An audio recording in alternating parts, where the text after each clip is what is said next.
Despite the fact that Jagmeet Singh's NDP is polling into the low 20s in terms of support, which is actually 3 or 4 points better than they did in the 2021 election, there seems to be a real crisis of confidence going on inside of the NDP caucus.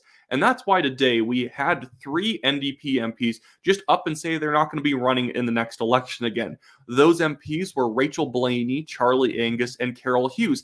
And these aren't just sort of any NDP MPs. These are veteran NDP MPs. Charlie Angus has been in Parliament since 2004. Carol Hughes has been around since 2008. I don't know when Rachel Blaney got into Parliament, but that should be a riding that the NDP is not scared that they're going to lose. But these MPs believe that they can lose the next election in their ridings, and even if they win, well, who really cares? They're going to be a distant fourth place seating party with no power to oppose what is very likely to be a massive conservative majority under Prime Minister Pierre Poilievre.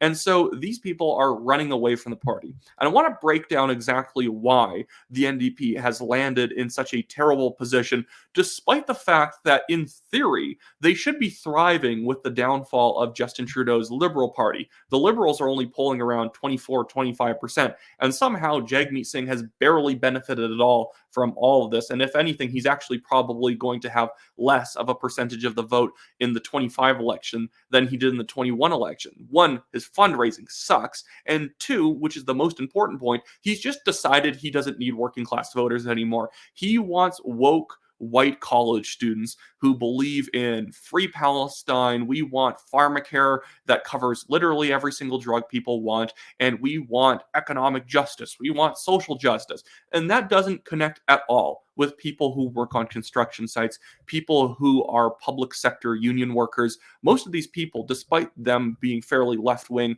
on maybe economic issues, when you push social craziness on them, they run screaming out of the room. And the thing is, these 3 MPs, they're not exactly non-progressives. Charlie Angus is a crazy progressive, but he understands that you at least needed to push policy and push messaging in such a way to keep private sector union members on side. And if you lose the private sector unions, all you have left is, I guess, most of the public sector unions and then the college students. But the college students don't really vote, and the public sector union voters, even if you won 100% of them, are not actually that big of a chunk of the voting base. And the Liberals have very much the white collar section of those public sector union voters.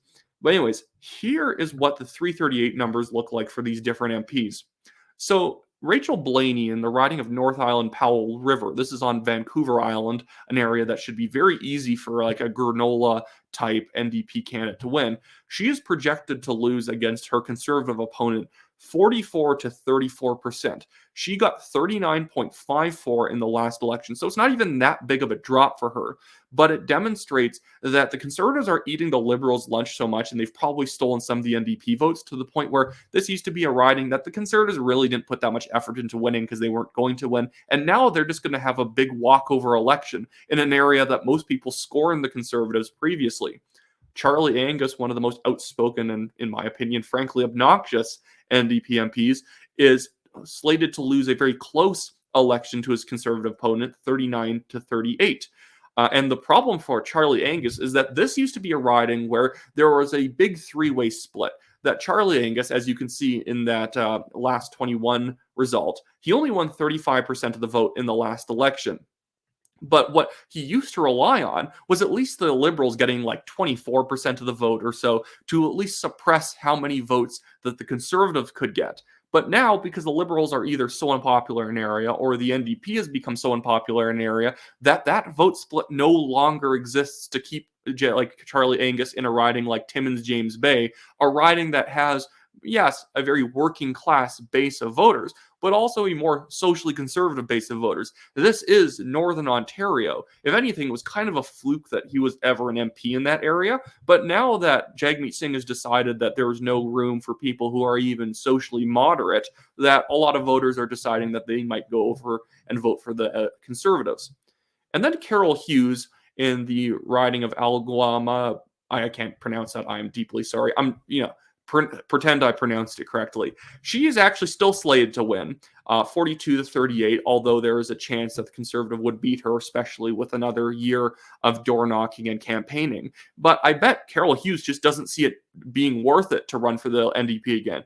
She's going to work her butt off, and then maybe she wins, and she's probably going to be in a caucus the size of maybe 12 seats, in which they're not going to have a chance of even being influential in government for probably another 2 terms.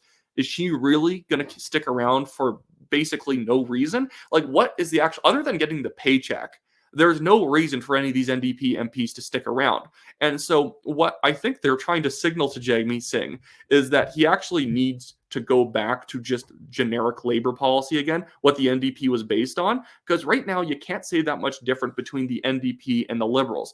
They're 2 parties that push big, bloated government programs, and they promote woke social justice politics. And so, well, what's the point of voting for the NDP if Justin Trudeau is giving you the exact same thing? Maybe you don't like Justin Trudeau very much, and that's why you'll vote for the NDP. But if that's the only difference, you might as well combine the 2 parties if the NDP is just going to fail to do what it used to historically do. And I'm saying this all as a conservative. It is hilarious watching these people fumble around, just assuming that they could run on whatever fashionable policies that they wanted at the moment, and it was going to work out. I guarantee this Hamas vote that the NDP put up in a motion, this pro-Hamas motion, hurt them deeply with their working class base. It's not because their working class base cares about the Israel-Hamas war. It's because it demonstrates just how out of touch the NDP is when their MPs are like putting up like black power fists in Parliament and wearing like those pro-Hamas scarves in like the House of Commons. Like, it demonstrates that these people are not actually fighting to lower and reduce inflation and make the working class family better off. The NDP has become a pro-government party. They are in favor of whatever is good for the government, and if that hurts working class people, they really don't care. But I do have an alternative theory on why they're kicking out Charlie Angus. It's because of that extremely stupid private members bill he put forward wanting to ban pro-oil and gas advocacy. I believe it's like Bill C 375 or something like that, 372. It was such an own goal. It made the NDP so radical. Like, the Jagmeet Singh wouldn't even embrace that private members bill. He just said, I guess my MPs have the right to put up private members bills if they get the opportunity. I actually think there's a chance that the funny thing is, as radical as Jagmeet Singh has been, and as out of touch as he's been with the typical NDP base, I think even he realized that Charlie Angus was putting the NDP's labor base at risk by attacking an industry many of them potentially work for. So Jagmeet Singh, I bet, encouraged, at least out of the 3 who are resigning or not going to be running again, I guarantee he encouraged Charlie Angus not to run again, because that is not that is not exactly a winning issue. Banning free speech that is pro-oil and gas.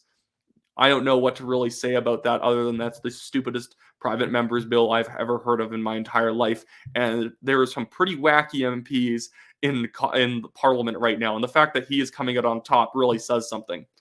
Anyways, that should be it for me today, guys. Just normal shameless plug. I, Wyatt Claypool, am running for the riding of Calgary Signal Hills Conservative Party nomination. If you live in this part of Calgary, it's on the west side. Check if you live in these boundaries. This is what the boundaries will look like after April 23rd.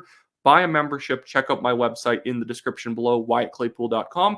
And also consider donating to my and the National Telegraph's legal fund we have going. We have a Give, Send, Go link in the description below. We are being sued by a billionaire developer for nonsensical reasons, for defamation he cannot prove. And after more than 2 years of this lawsuit going on, he still hasn't provided evidence that we have done anything to actually defame him. He is simply suing for just the power trip, I guess. Anyways, that link is in the description below. It's the Give, Send, Go link. Anything you can donate really helps us out. In the last few years, we've paid more than $31,000 defending ourselves in 2 different frivolous lawsuits meant to try and just legally punish us for having even challenged someone, even though we were fully in the right.